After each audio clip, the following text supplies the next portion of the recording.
I didn't know it was possible to feel invisible while wearing a white serving apron in a room full of 200 people. But there I was, 62 years old, holding a silver tray of canapés that cost more than my weekly grocery budget, watching my daughter-in-law laugh with women who wouldn't remember my name if their lives depended on it. Our dear retired nurse who just adores helping out. Before we continue, comment where you're watching from, and subscribe to the channel. We'd love to see how far our stories are reaching. That's how Gloria Hartley introduced me. Not Rosalind Whitfield, mother of the host. Not the woman who'd raised the man paying for this ridiculous event. Just our dear nurse, with that patronizing smile that made my jaw ache from clenching. The ballroom at the Dayton Country Club smelled like money, expensive perfume mixing with the scent of prime rib and some flower arrangement that probably cost what I used to make in a month. Janine had chosen this venue specifically. Mother Rosalind, she'd said 3 weeks ago, using that syrupy tone she reserved for when she wanted something. It would mean so much if you could help serve at the charity gala. You know how these things are. We need reliable people. Reliable. That's what I'd become in their eyes. Not family, not guest. Reliable help. I moved through the crowd with my tray, offering smoked salmon on crackers to people who didn't see me. That's the thing about serving food at fancy parties. You become part of the furniture. People talk right through you like you're not even there. "Janine's so clever," one woman said, plucking a canapé from my tray without looking at me. Landing a real estate man with his own firm. Smart girl. Marcus hadn't landed anything on his own. I'd paid for his business license, his first office rent, the furniture, the advertising, $42,000 from my retirement account, money I'd saved working double shifts at Mercy Hospital for 30 years, money that was supposed to buy me peace in my old age, but nobody talks about that at charity galas. I watched Janine across the room, holding court near the ice sculpture. She wore a champagne-colored dress that probably cost more than my car payment, and around her neck, catching the light every time she turned her head, were my mother's pearls. The pearls I'd sold 4 years ago. My hands tightened on the tray. I remembered that night so clearly it hurt. Harold had been in the hospital for 6 weeks. The cancer treatments weren't covered by insurance, not the experimental ones that might actually work. The doctor had said, "Mrs. Whitfield, we're looking at another $120,000. I understand that's difficult." Difficult? Like it was a math problem instead of my husband's life. I'd gone home that night and opened the velvet box where I kept my mother's pearls. Harold had been sleeping. His breathing labored even with the oxygen mask. I'd traced the smooth surface of each pearl, remembering my mother fastening them around my neck on my wedding day. "Keep something for yourself, querida," she'd said in Portuguese. "A woman needs something that's just hers." I sold them the next morning for $12,000. It wasn't enough for the treatment, not nearly, but it was something. The jeweler had tried to lowball me at $8,000. I'd stood there in his shop, surrounded by glittering things behind glass, and I'd negotiated. For my husband. For more time. Harold had looked at me that evening, his eyes clearer than they'd been in days, and asked, "Where are the pearls, Rosie?" "Somewhere safe," I'd lied. "Don't worry about them. Keep something for yourself," he'd whispered. "Promise me." "Everything I have is for you, my love," I'd said, and I'd meant it. Now those pearls were around Janine's neck. I wanted to walk over there, in front of all her fancy friends, and ask her where she got them. I wanted to make a scene, but I didn't. That's not who I was. That's not who Harold raised me to be. Instead, I kept serving canapés. "The trick to looking expensive," Janine was saying to her circle of admirers, "is knowing where to invest. Quality pieces. Things with history." She touched the pearls. "These, for instance. You can't buy this kind of craftsmanship anymore." Gloria Hartley laughed loud and sharp. "Such good taste, darling. Not everyone knows how to recognize quality when they see it." The woman next to her nodded. "It's easy to get beautiful things when you know what you're doing." I nearly dropped the tray, my mother's pearls, my sacrifice, my husband's life, and Janine was showing them off like a trophy she'd won. The room suddenly felt too hot, too loud, too small. I set the tray down on a side table and headed for the service hallway. My hands were shaking. I needed a minute, just 1 minute to breathe. The hallway was quiet, lined with boxes of extra champagne glasses and folded tablecloths. I leaned against the wall and closed my eyes. I could still hear the party through the door. Laughter, music, the sound of people who didn't have to worry about anything more serious than whether the salmon was fresh. I'd been doing this for Marcus since he was born, sacrificing, giving, making it work. When he was 12 and wanted to go to hockey camp, I'd taken on extra shifts. When he was 17 and wrecked his first car, I'd paid the insurance deductible. When he was 23 and his girlfriend got pregnant with someone else's baby, I'd helped him through the heartbreak and the lawyers and the mess. And when he'd met Janine 3 years ago, I'd been happy for him. She was pretty, polished, confident. Everything I thought he deserved. I'd welcomed her into our family. I'd helped plan the wedding. I'd written a check for $5,000 toward the reception because, Mother Rosalind, we just want it to be perfect, and you understand how expensive these things are. I understood. I always understood. The service door opened and Gloria Hartley stepped through, holding her phone. She stopped when she saw me. "Oh," she said, not quite hiding her surprise. "Rosalind, taking a break?" "Just needed some air," I said. She smiled, the kind of smile that doesn't reach the eyes. "You know, I've been meaning to tell you. You're doing wonderful work tonight. So helpful. Janine was right to ask you." Something in the way she said helpful made my stomach turn. "I'm glad I could be here," I said carefully. Gloria moved closer, lowering her voice like we were sharing secrets. "Between you and me, I think it's admirable how you've adapted to your new role in Marcus's life. Not every mother-in-law knows when to step back and let the younger generation take the lead. Step back. New role.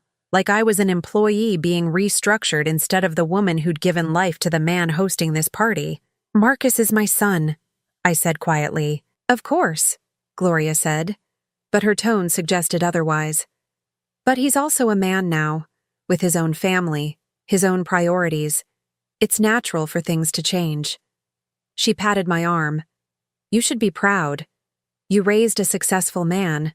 Now you get to enjoy watching from the sidelines. Sidelines.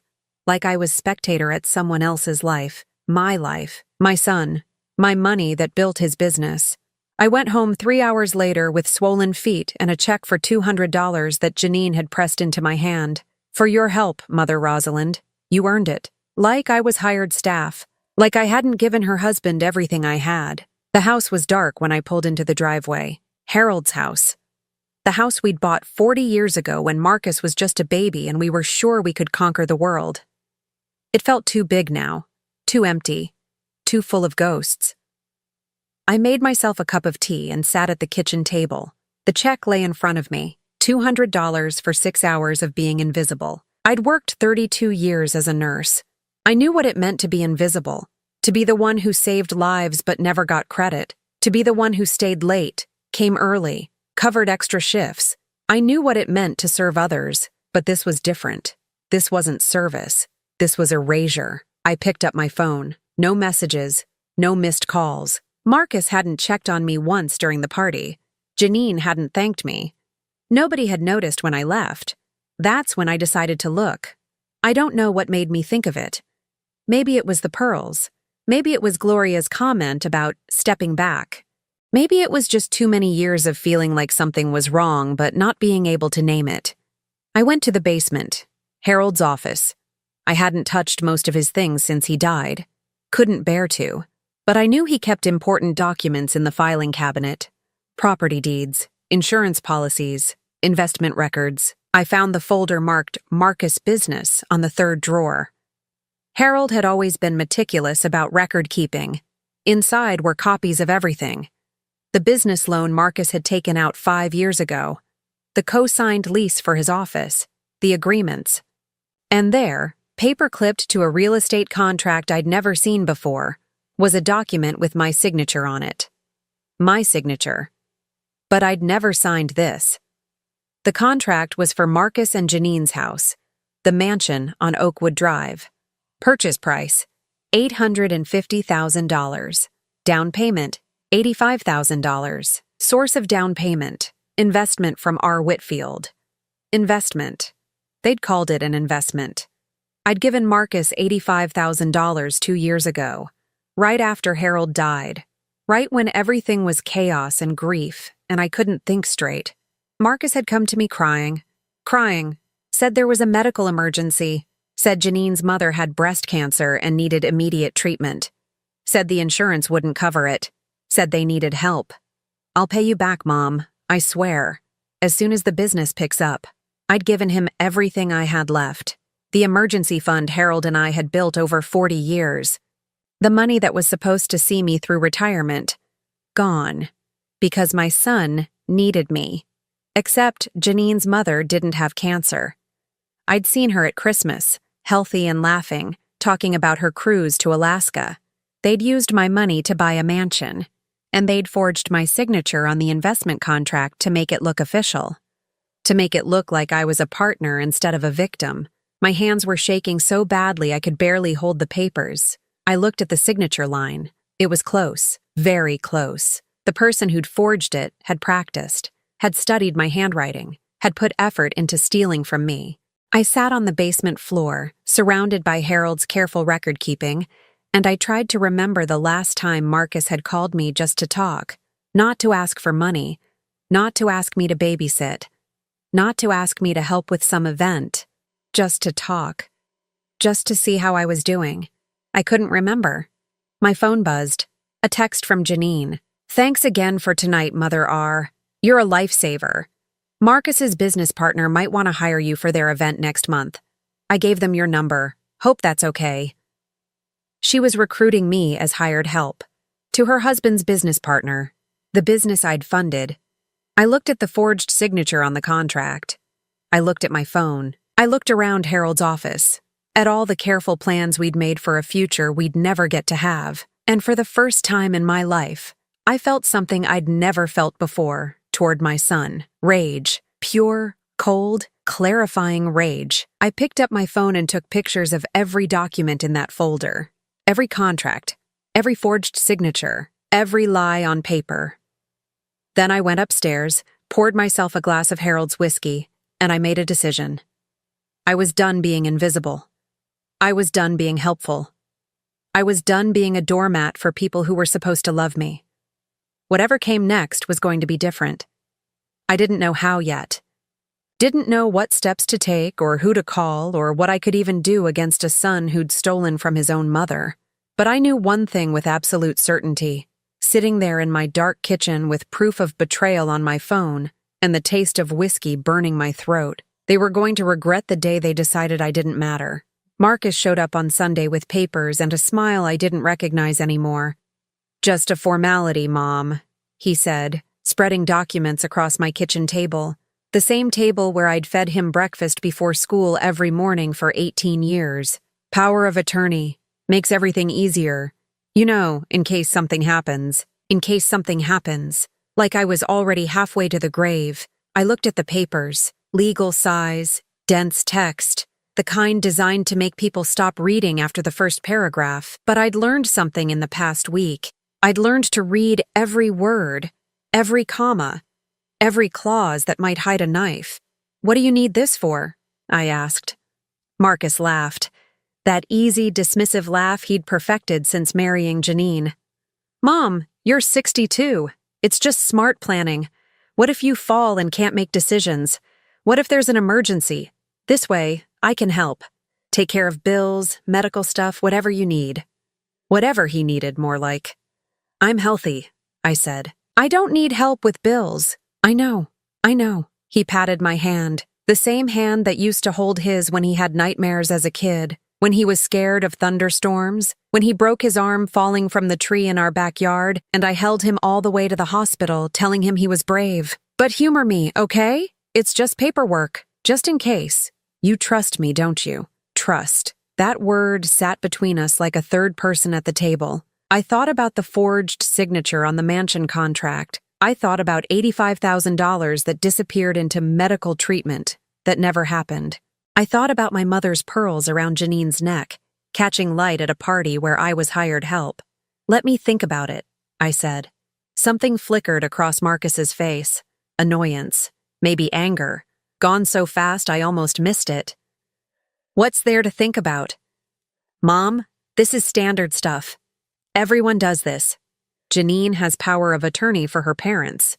Janine's parents are in their 70s, I said quietly. "I'm 62. Mom." He leaned back, crossing his arms. "Are you being difficult on purpose?" Difficult. That was a new word for me, in his vocabulary at least. When he was 23 and lost his job and needed rent money, I wasn't difficult. When he was 26 and wanted to start a business and needed capital, I wasn't difficult. When he was 38 and crying about medical emergencies that didn't exist, I wasn't difficult. I was convenient. "I just want to read it carefully," I said. "That's not being difficult. That's being smart." Marcus stood up, grabbing the papers. "You know what? Forget it. I was trying to help, trying to make sure you're protected, but if you don't want that, fine. When something happens and nobody can access your accounts or make decisions for you, don't blame me." He left without saying goodbye. I sat at the table for a long time after his car pulled away. The kitchen still smelled like the coffee I'd made for him. 3 creams, 2 sugars. I'd been making his coffee that way for 40 years. I could do it in my sleep. I wondered when he'd stopped knowing how I took mine. That night, I couldn't sleep. I kept thinking about something Gloria Hartley had said at the charity event, about knowing when to step back, about new roles, about sidelines. At 2 a.m, I got up and went to my closet. In the back, behind winter coats I hadn't worn in years, was a box of photos, old ones. The kind printed on actual paper from before everything went digital. I found the one I was looking for near the bottom. Me, 39 years old, standing in front of Mercy Hospital in my nursing scrubs. It was 3 a.m. in that photo. I'd just finished a double shift, 16 hours straight. My feet were swollen so badly I'd had to cut my shoes off when I got home. I remembered that day, that exact moment when Harold took that photo. Marcus had called that afternoon. He'd gotten accepted to a real estate licensing program, $8,000 for the course, plus books, plus exam fees, $8,500 total. He was so excited, so proud, so sure this was his future. We didn't have $8,000. Harold's hours had been cut at the factory. Our savings were thin. Marcus knew this. We'd just talked about it the week before, about being careful, about making ends meet. But he'd called anyway, voice full of hope, and I couldn't say no. I'd called the hospital, asked if they needed anyone for overnight shifts. The night supervisor had said yes. Actually, they were desperate. Could I start that week? I worked 3 nights a week for 6 months.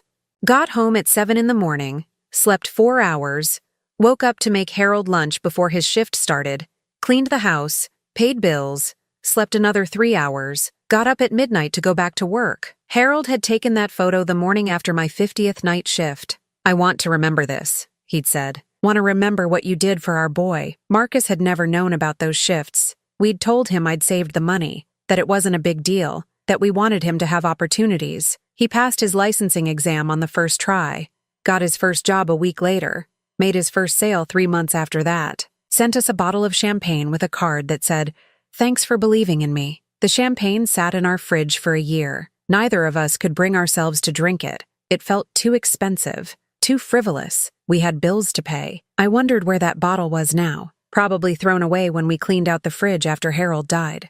I put the photo back in the box. My hands were shaking. Not from age, not from weakness, from something else, something I didn't have a name for yet. My phone buzzed. Text message, Janine. "Hi, Mother R. Could you watch Sophie and Lucas next Saturday? We have a couples retreat in Columbus. Would really mean a lot." I looked at the time, 2:47 in the morning. She was texting me at 2:47 in the morning to ask for babysitting. Before I could respond, another message. "Also, Marcus mentioned you were weird about the POA.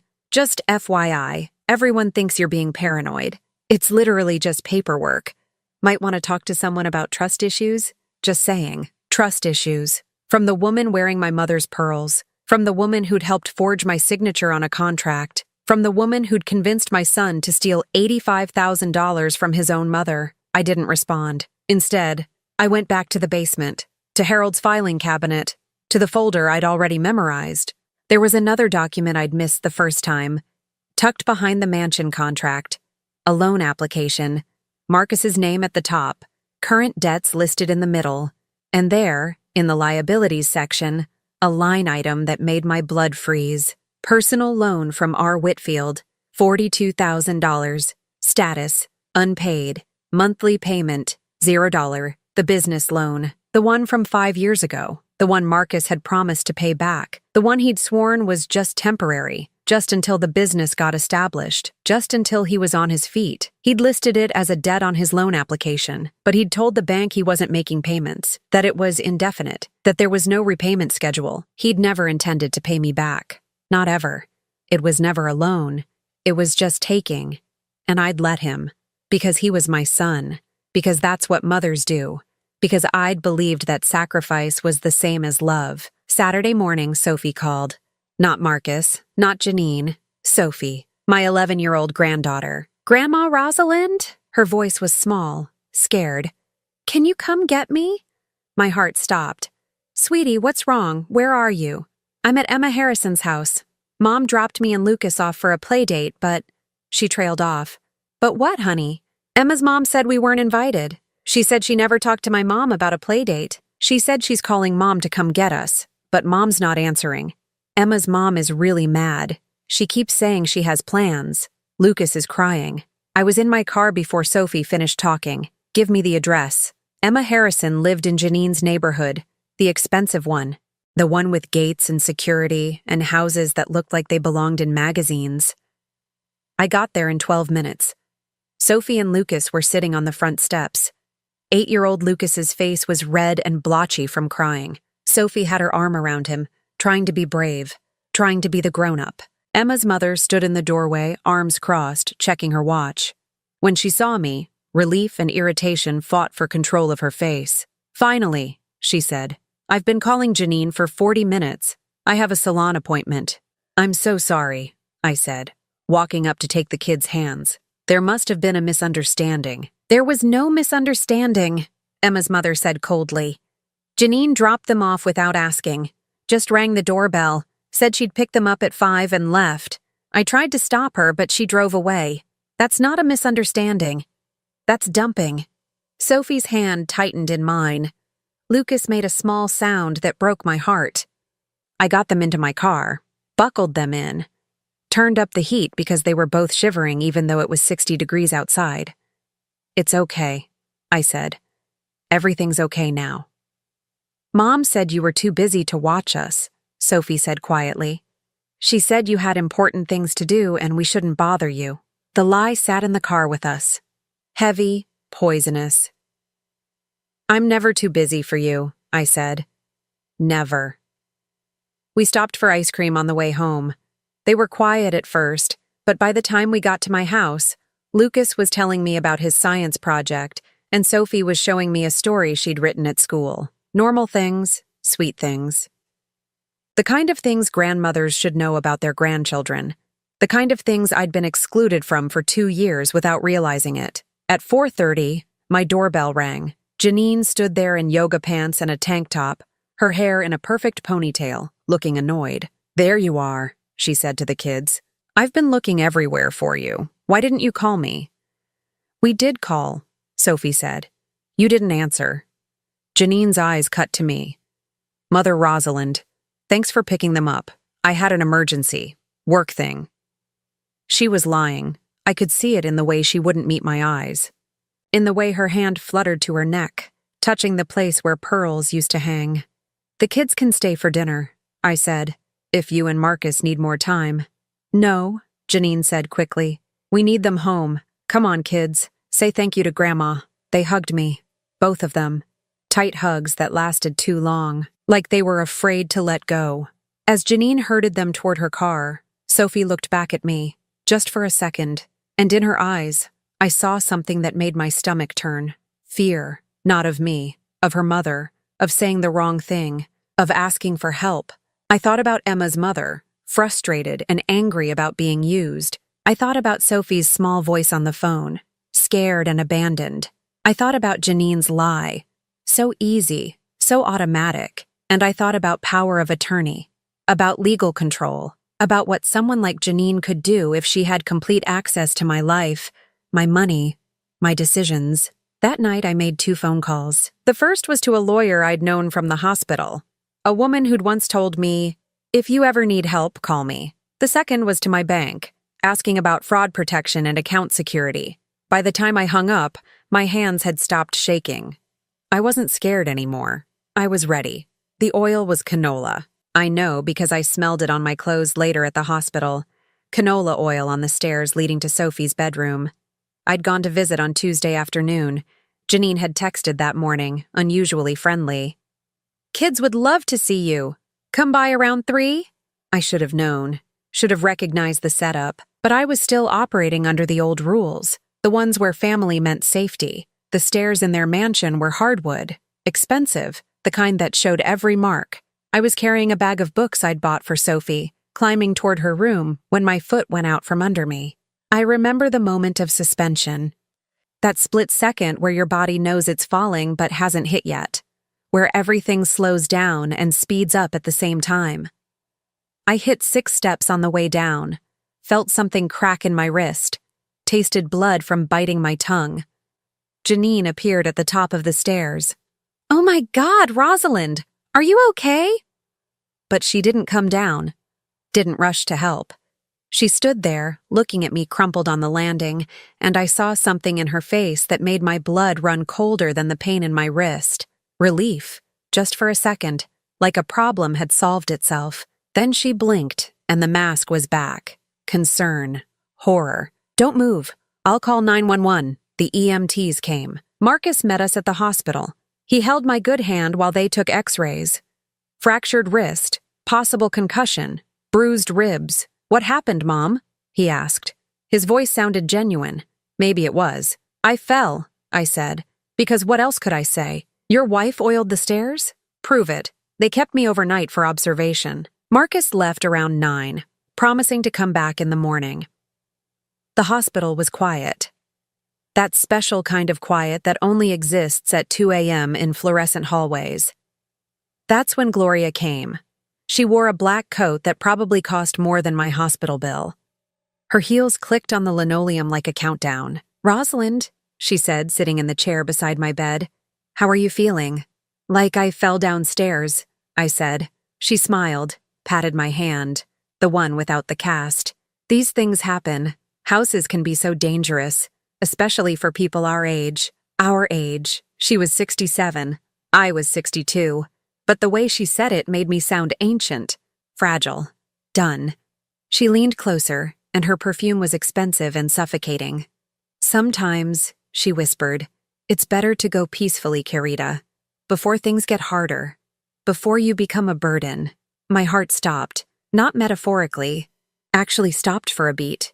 She was telling me to die, politely, gently, with a smile, but telling me to die. "I'm not going anywhere," I said. Gloria's smile didn't change. "Of course not. I'm just saying. Sometimes the universe sends messages. It's wise to listen." She left after that, clicked away down the hall like nothing had happened. I lay there in the dark, listening to machines beep, and I understood something Harold had tried to tell me before he died. People will take everything you give them, Rosie, and then they'll take more. You have to decide when enough is enough. I hadn't listened then.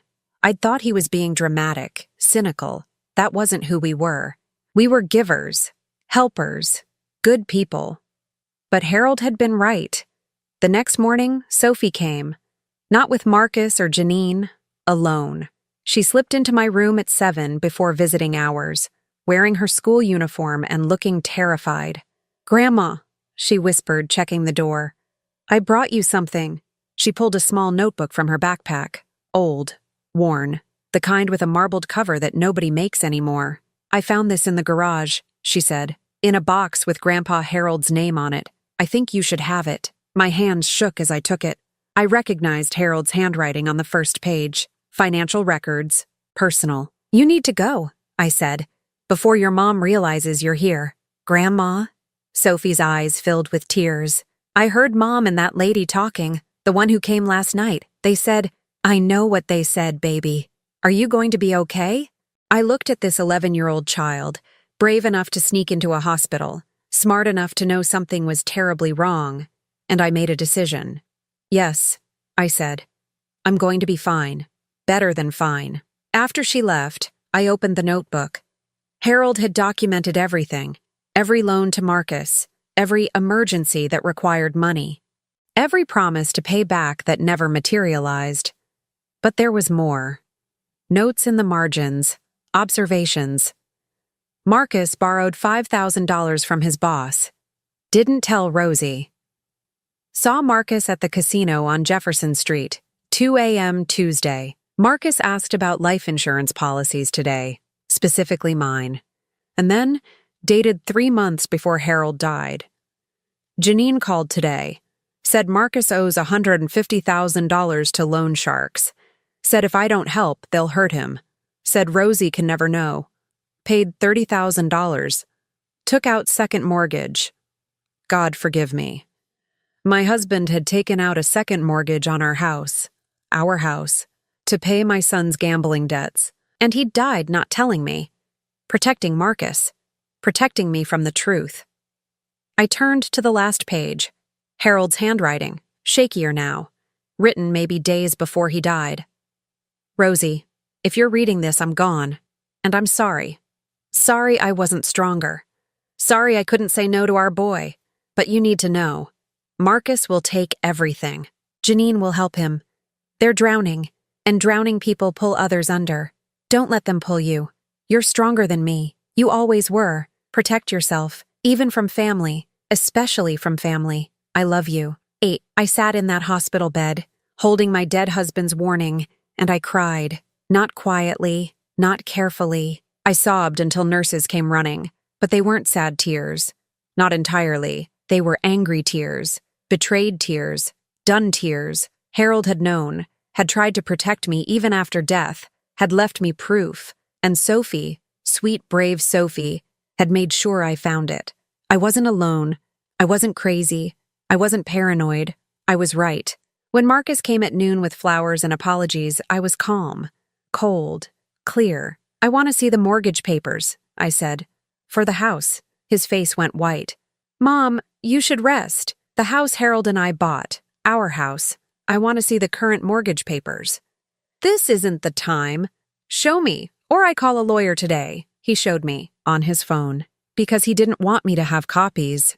Second mortgage, taken out 4 years ago, $30,000, Harold's signature, still being paid, by me, from the account Harold left me. I'd been paying Marcus's gambling debts for 4 years without knowing it. Get out, I said. Mom, get out. He left, and I picked up my phone with my good hand. The lawyer answered on the first ring. I need to file for fraud, I said. Against my son. The lawyer's name was Patricia Moreno. We'd met 15 years ago when her mother was dying of kidney failure at Mercy Hospital. I'd held Mrs.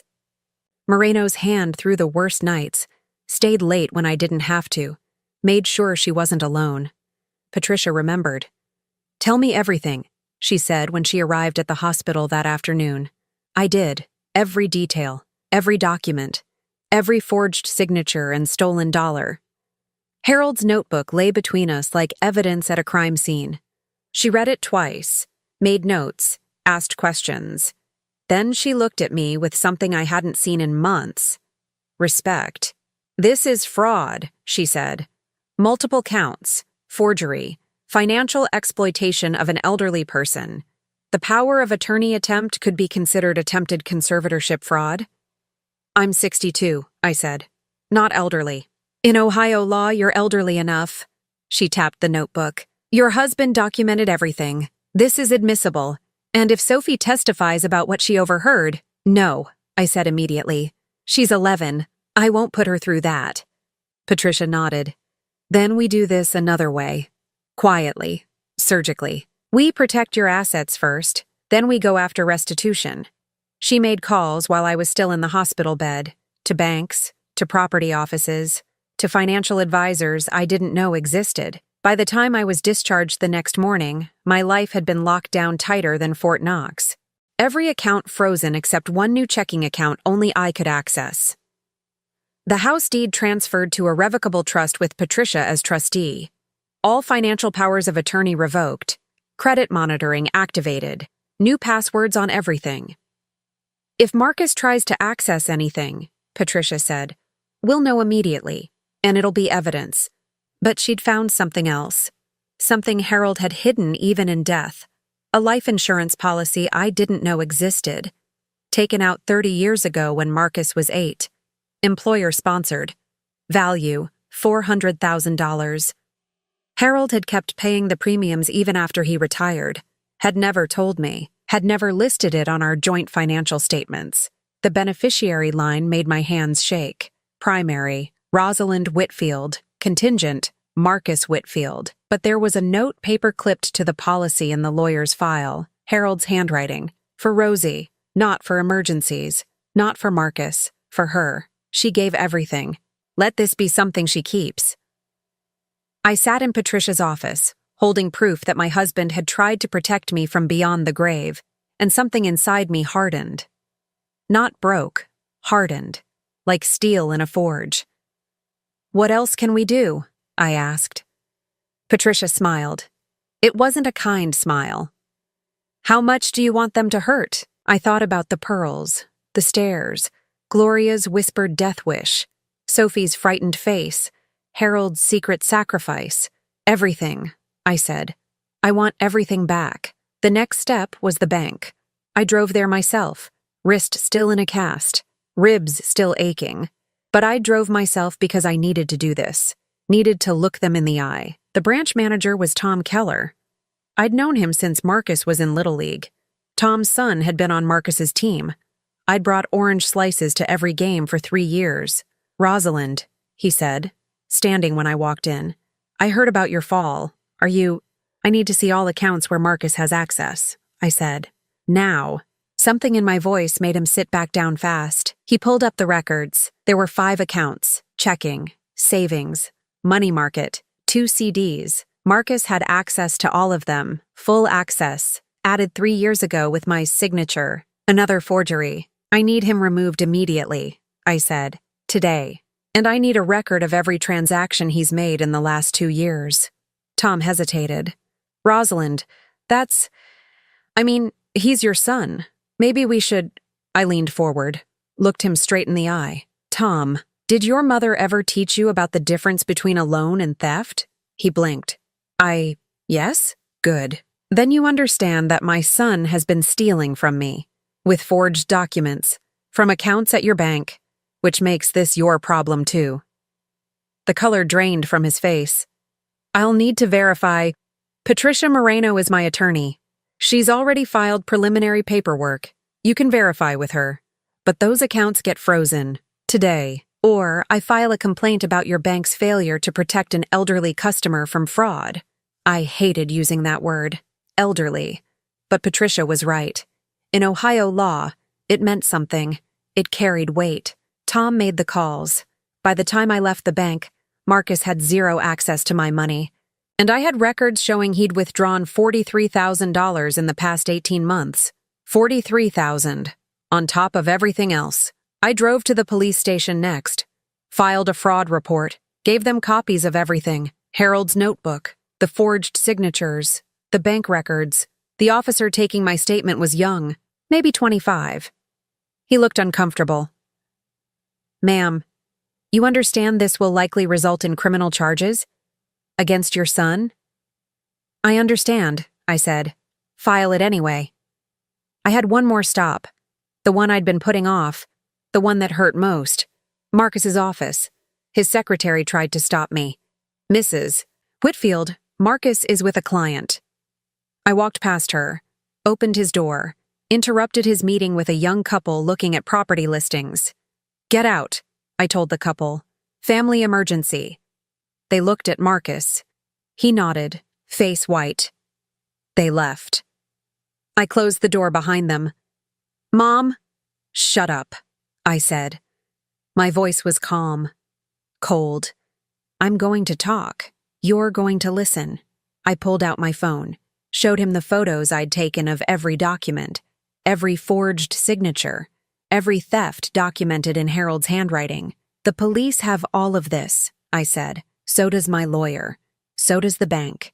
You have zero access to my accounts, zero claim to my house, zero ability to touch anything that's mine ever again. Marcus's mouth opened, closed, opened again. Mom, I can explain. No, I held up my hand, the one in the cast, the wrist broken falling downstairs his wife had oiled. You can't. There's no explanation for this, no excuse, no justification. The gambling debts are not my problem, were never my problem, but you made them mine.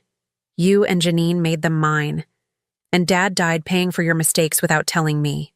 Tears ran down his face. I'm sorry.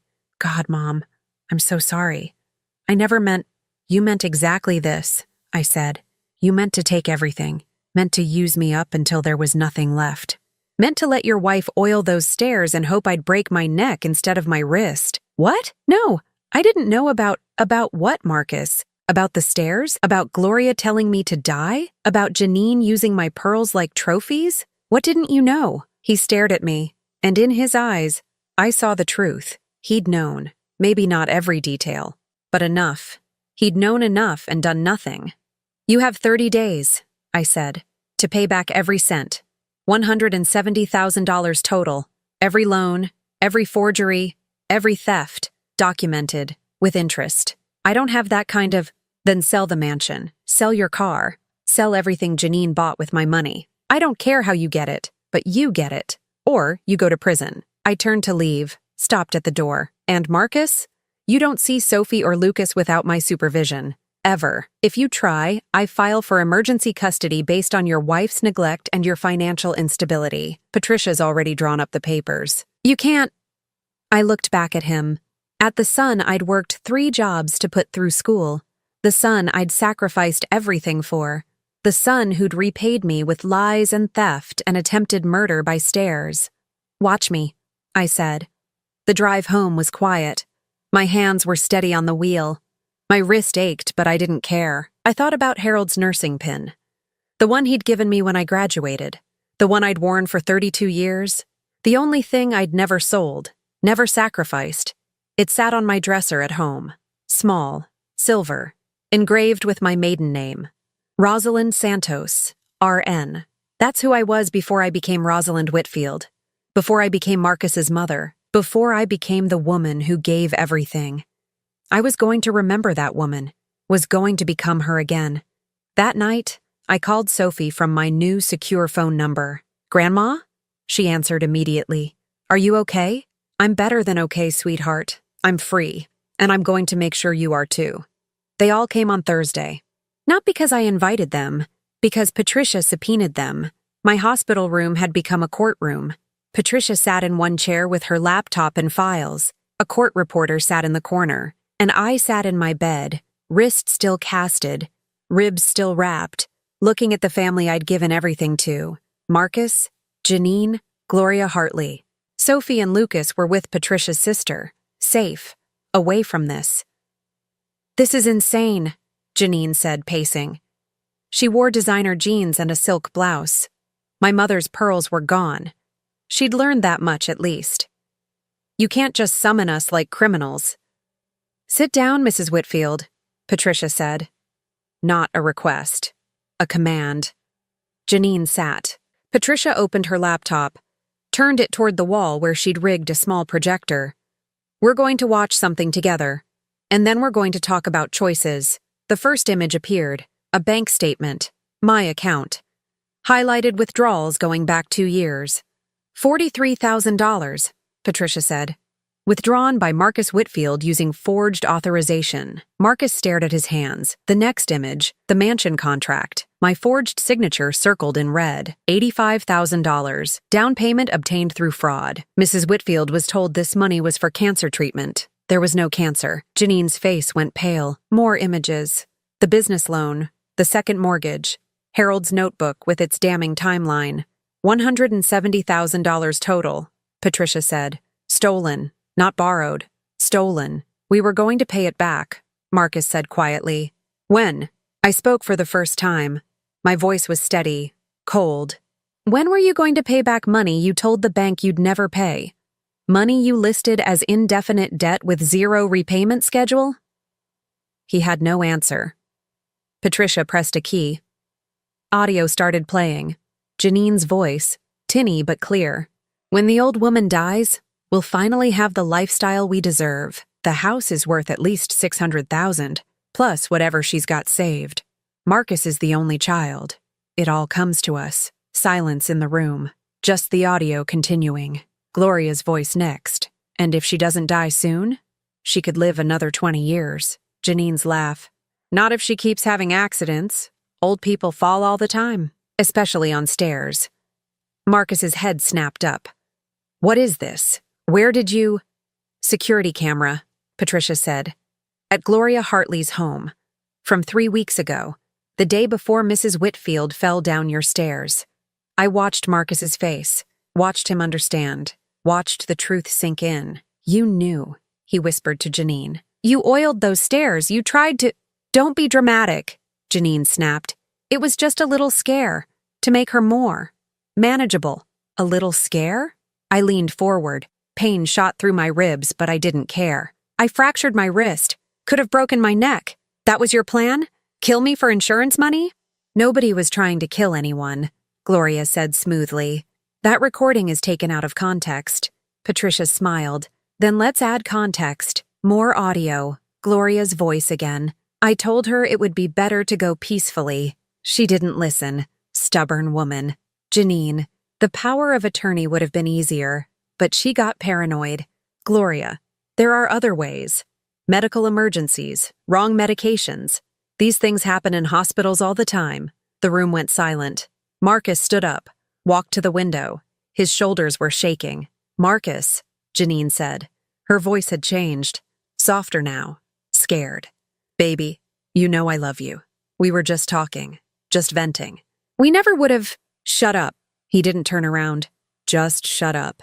Patricia pulled out another file. This is a recording from Marcus's business partner. He called yesterday after hearing about the fraud investigation. Said he needed to report suspicious activity. She pressed play. A man's voice. Marcus came to me 6 months ago. Wanted to know about life insurance policies. Specifically, how long you have to wait after a parent dies to collect. I told him it was immediate if the death was accidental. He asked a lot of questions about accidents. Falls. I thought it was weird, but— The recording stopped. Marcus turned around, looked at me. His eyes were red. I asked those questions, he said. But not because I wanted. I didn't mean. I was just so desperate. The gambling debts were crushing me.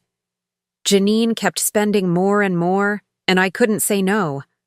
The loan sharks were threatening to hurt the kids. I thought if I just understood the options. You were planning my death, I said. Simply, factually. No. God, no. I didn't know what else to do.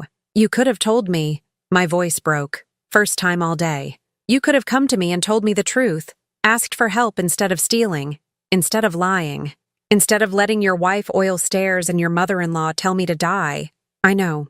He was crying now. Full sobs. I know. And I'm sorry. I'm so sorry, Mom.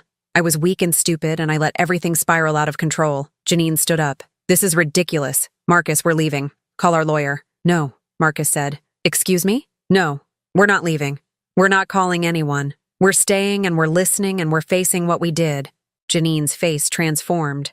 The mask dropped completely. What was underneath was ugly. Cold. You pathetic little man, she said. Do you know what I gave up for you? The men I could have married, I settled for you because you were easy to control, because I knew your mother had money, because I knew you were weak enough to steal from her.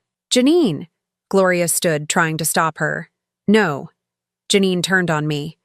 You want to know the truth? I never loved him. I never loved any of this.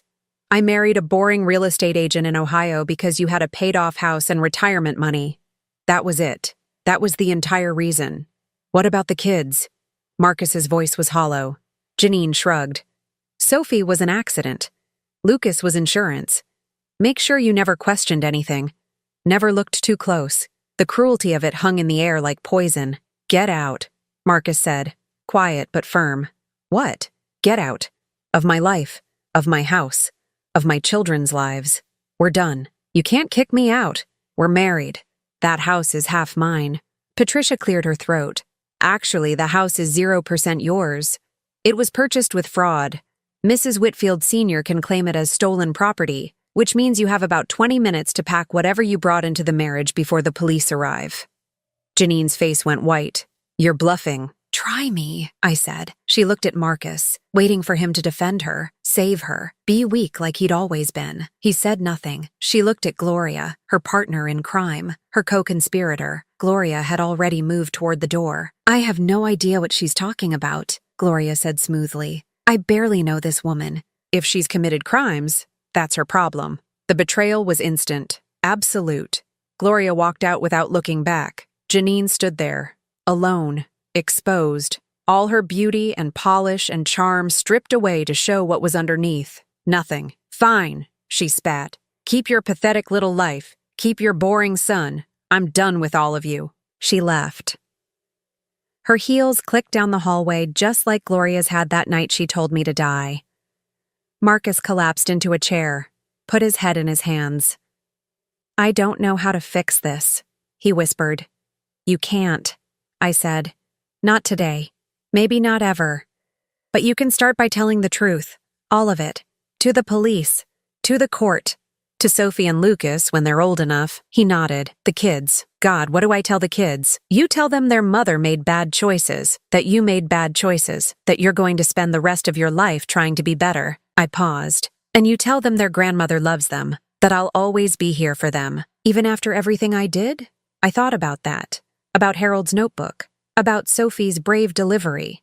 About the pin on my dresser that said Rosalind Santos, RN. You're not my son right now, I said. Right now, you're the man who tried to steal my life. But Sophie and Lucas didn't do anything wrong. They need someone. So, yes, I'll be here. For them. Patricia started packing up her equipment. The DA will want your statement, Marcus. Today, if possible. He nodded. Stood. Walked to my bedside. I love you, Mom, he said. I know I don't deserve to say that anymore, but it's true. I know, I said. That's what makes this hurt so much. He left to call his lawyer. I sat in that hospital bed, surrounded by evidence of my family's betrayal, and I felt something unexpected. Relief. It was over. The lies, the manipulation, the slow erosion of my worth. I was free. I left the hospital alone. Took a taxi because I refused to wait for Marcus to drive me. Paid with money from my own account, the one nobody else could touch. The house was quiet when I got home. Harold's house, my house, the house I'd nearly lost to people who saw me as an ATM with a pulse. I stood in the doorway and looked at 40 years of memories, some sweet, some poisoned now. The kitchen table where I'd signed away my future thinking I was helping family. The basement where Harold had documented everything, trying to save me from beyond the grave. The stairs I'd climbed 1,000 times, never knowing one day someone would oil different stairs hoping I'd die. I could stay here. Patricia said the house was protected now. Untouchable. But I didn't want to. I wanted something new. Something that was mine from the start. Something nobody could take. 3 weeks later, I stood in an empty apartment downtown. Smaller than the house. Modern, clean, anonymous, perfect. The movers brought my furniture. Not much. I'd sold most of it. Donated the rest. Kept only what mattered. Harold's filing cabinet. My nursing pin. Photos of Sophie and Lucas. Everything else could burn. Marcus called every day. I didn't answer. Patricia said he'd paid back $40,000 so far. Sold his car, downsized his office, started working for his former competitor because nobody else would hire him after the fraud charges. Good. Janine had left Ohio entirely. Last anyone heard, she was in Florida, working as a hostess at a restaurant. Her social media was deleted. Her friends had scattered like roaches when lights came on. Better. Gloria Hartley faced 7 lawsuits from other families she'd defrauded. Turned out I wasn't the first elderly woman she'd targeted, just the first one who fought back. Her mansion was in foreclosure. Her country club membership revoked. Best. On a Tuesday morning, Patricia called. The DA accepted Marcus's plea deal. Restitution in full over 5 years, probation, community service, no jail time if he complies. And if he doesn't, 3 to 5 years. Federal prison. I said nothing. Rosalind, you okay with this? Was I? I thought about Marcus at 8 years old, crying because he struck out at baseball. Me telling him it was okay. Everyone fails sometimes. What matters is getting back up. I thought about Marcus at 23, calling me from jail after a DUI. Me bailing him out, paying the lawyer, telling him everyone makes mistakes. I thought about Marcus at 40, standing in my hospital room, realizing his wife had tried to kill his mother for money. Yeah, I said. I'm okay with it. Because the truth was, prison wouldn't fix Marcus. Nothing would fix Marcus except Marcus. And that was his job now, not mine. I hung up and looked around my new apartment. Small, clean, mine. The doorbell rang. Sophie stood in the hallway. 13 now, taller, hair longer, eyes older than they should be. Marcus stood behind her, 10 feet back, like he knew not to come closer. Grandma? Sophie's voice was tentative. Can I come in? I opened the door wider. Always. She came in, looked around. It's nice, small. I like small now, I said. Less to clean, less to worry about. Just right for me. Dad wanted to know if maybe Lucas and I could visit sometimes, on weekends. He said only if you want. He said he'd understand if you said no. I looked past her at Marcus. He looked thinner, older, tired. He met my eyes for half a second, then looked away. What do you want? I asked Sophie. She bit her lip. I want to visit. I missed you. And Lucas keeps asking when we can see you again. He doesn't really understand what happened, just knows Mom left and everyone's sad. I thought about what I'd told Marcus in the hospital. That the kids didn't do anything wrong, that they needed someone. Saturdays, I said. Lunch and afternoon. Your dad can drop you off. He doesn't come in. Sophie hugged me, tight, like she used to when she was little. Thank you, she whispered. After they left, I sat in my new living room and felt something unfamiliar. Peace, not happiness, not forgiveness, not reconciliation, just peace. 6 months later, I stood in front of what used to be Marcus and Janine's mansion. It had sold at auction. The new owners didn't want the house. Too much history, too much gossip. So they demolished it. I watched the machines tear it down, brick by brick, wall by wall. The kitchen where Janine had worn my mother's pearls, the stairs where she'd spilled oil hoping I'd fall and die. All of it reduced to rubble. The new owners were building a community garden, asked if I wanted to help design it, said they'd heard my story, knew I'd been wronged, wanted to give me something good from something bad. I said yes. We planted vegetables, flowers, a memorial section with benches and trees. Each tree had a plaque. People could dedicate them to lost loved ones. I dedicated one to Harold, for the man who tried to protect me even after death. I'm sorry I didn't listen sooner. I'm listening now. Sophie and Lucas came every Saturday. We cooked together in my small kitchen, talked about school, about friends, about their lives. We didn't talk about their mother. She sent child support payments irregularly, called on birthdays sometimes. The kids were polite when she did. Nothing more. Marcus I saw from a distance. He dropped them off, picked them up. Sometimes I saw him sitting in his car in the parking lot, just waiting, making sure they were safe. He paid his restitution every month, never missed a payment. Patricia kept me updated. I never spoke to him, not once in those 6 months, not because I hated him, but because I had nothing left to say to the man who used to be my son. Maybe someday. Maybe years from now when Sophie and Lucas were grown and I was truly old. Maybe then we'd sit down and talk about what happened, about forgiveness and family and second chances. But not today. Today I had a garden to tend, flowers to plant, vegetables to harvest, kids to feed, a life that was mine. 1 year after the hospital confrontation, I stood in that garden on a Sunday morning. The sun was warm. The vegetables were thriving. Someone had left fresh flowers at Harold's tree. My phone rang. Patricia, Gloria Hartley's trial concluded, she said. Guilty on all counts. Sentenced to 12 years. She'll be 79 when she gets out. Good, I said. Janine's facing charges in Florida now. Fraud again. Different victim. Seems she tried the same game with a widower there. Not surprised. And Marcus. He asked if he could write you a letter. Not email, not text. Actual handwritten letter. Said he'd understand if you threw it away unread. I looked at the garden. At the space where a mansion full of lies used to stand. At the flowers and vegetables and life growing from that poisoned ground. Tell him he can write it, I said. I'll decide if I read it. I hung up and knelt in the dirt. My hands, the same hands that had worked 3 jobs to pay for Marcus's education, now worked the soil.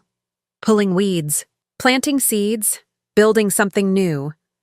Sophie appeared beside me, kneeling down to help. Grandma? Do you think people can really change? I thought about that. About Marcus working to pay his debt. About the kids thriving away from Janine's poison. About myself, learning to say no, learning to protect what was mine. Some people can, I said, if they want it badly enough, if they do the work, but wanting isn't enough. And sometimes, even if they change, the relationship doesn't come back. Some things, once broken, stay broken. That's sad, Sophie said. Maybe, I said. Or maybe it's just honest. We planted tomatoes together. Staked them carefully so they'd grow straight and strong. The garden stretched out around us. Beautiful. Living. Built on the ruins of something terrible. And I thought, this is enough. This small apartment. This garden. These Saturdays with my grandchildren. This peace I'd fought for. I didn't need Marcus's redemption. Didn't need his apologies or his payments or his promises to be better. I needed me. Strong. Protected. Free. And I'd finally found her again. Rosalind Santos.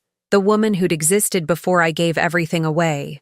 Before I learned that love could be weaponized. Before I understood that sometimes the people who hurt you most are the ones you'd die for. I was done dying for anyone. Now I was living for myself. And that finally was enough. I arrived at my husband's office with our kids to have lunch together. The security guard said, "They just left."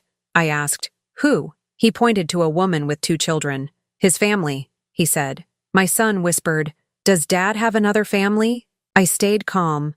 It was the last calm moment of the day. Before we continue, comment where you're watching from. And subscribe to the channel. We'd love to see how far our stories are reaching. The glass containers were still warm in my hands when I stepped out of the car. Steam escaping from the edges where I'd sealed them 40 minutes earlier. Rosemary roasted chicken, Richard's favorite, the dish I'd woken up at 5:30 a.m. to prepare on a Tuesday morning because I remembered him mentioning last week how much he missed home-cooked lunches. The November air in Denver was cold enough to make the vapor visible. Little clouds rising between my trembling fingers. Jacob carried a paper bag with homemade chocolate cake inside. 3 hours of work the night before while Richard claimed he was catching up on paperwork in his home office with the door locked. 14 years. 14 years of marriage, of waking up early, of packing lunches, of being the wife who cared. The kind of wife who remembered favorite dishes and anniversary dates and the exact way he liked his coffee. 2 sugars, cream on the side, never mixed in. I thought about that as we walked through the concrete parking garage toward the elevator, our footsteps echoing in the cold underground structure that smelled like motor oil and recycled air conditioning. Kevin, the security guard who'd always greeted me with a warm smile and asked about the kids, stood by the front desk. When he saw me, something changed in his face. He looked away. Not the friendly Kevin who'd helped me carry grocery bags to the car last month when I'd stopped by with supplies for Richard's office party. This Kevin looked uncomfortable, almost guilty. "Good afternoon, Mrs. Hayes," he said, his voice echoing strangely in the empty lobby. The building was always quiet at lunchtime, most people already gone to nearby restaurants. "Hi, Kevin. Is Richard still upstairs? We brought him lunch." I lifted the container slightly, proof of my good intentions. Proof that I was still the caring wife. Kevin shifted his weight. "They already left, ma'am." "They?" The word came out before I could stop it. He pointed toward the parking garage exit where a silver SUV was making a careful turn toward the street. His family. The words landed like lead weights. His family. Not your husband or Mr. Hayes, or even Richard. His family. Jacob's hand tightened around the paper bag. At 14, my son was old enough to understand subtext, old enough to read the tension in adult voices. Mom. His voice was small, uncertain. Who was that? I tried to focus on the SUV, tried to catch a glimpse of the license plate, Colorado tags, letters I couldn't quite make out before it disappeared around the corner, but I saw enough. A woman driving, dark hair pulled back, 2 children in the back seat, car seats appropriate for young kids, a family unit, a complete family unit. Mrs. Hayes? Kevin's voice pulled me back. Are you okay? I wasn't okay. My hands were shaking so badly the containers rattled. The steam had stopped rising. The chicken was getting cold. Everything was getting cold. Jacob, I managed to say, forcing my voice to stay level even though my heart was beating so fast I thought I might pass out right there in the corporate lobby. Go wait in the car with Emily, okay? I need to talk to Kevin for a second. My son didn't move. Mom, does Dad have another family? The question hung in the air like the steam had moments before. Visible, undeniable, impossible to ignore. Emily, my 11-year-old daughter who'd been quiet this whole time, stepped closer and took my hand. Her small fingers were warm against my cold skin. She didn't ask any questions. She just held on. Jacob, car, now. My voice came out sharper than I intended, but he obeyed, taking Emily's other hand and walking back toward the parking garage. I turned to Kevin. How long? He understood immediately what I was asking. Ma'am, I can't… Kevin, please. How long have they been coming here? He looked at the floor, at the security monitors, anywhere but at my face. A couple years, maybe? I started noticing them about 2 years ago, always on Tuesdays and Thursdays. Sometimes Fridays. Tuesdays and Thursdays. The days Richard said he had lunch meetings with clients. The days I'd often suggested bringing him food, but he'd always said no. He was too busy. It was better if he grabbed something quick. Did he? My voice cracked. I cleared my throat and tried again. Did he introduce them? Did he say who they were? No, ma'am. I just assumed. I thought maybe they were family visiting from out of town. I didn't realize you didn't know about them. I didn't know about them. 4 words that confirmed I'd been living a lie. I walked back to the car in a daze, the containers still in my hands, the chicken completely cold now, the whole gesture meaningless. Jacob and Emily were sitting in the back seat, both staring at me with wide eyes. I put the containers on the passenger seat and started the engine. My hands were still shaking. I gripped the steering wheel to make them stop. Mom? Jacob's voice came from behind me, quiet but insistent. What's going on? I don't know yet, sweetheart, but I'm going to find out.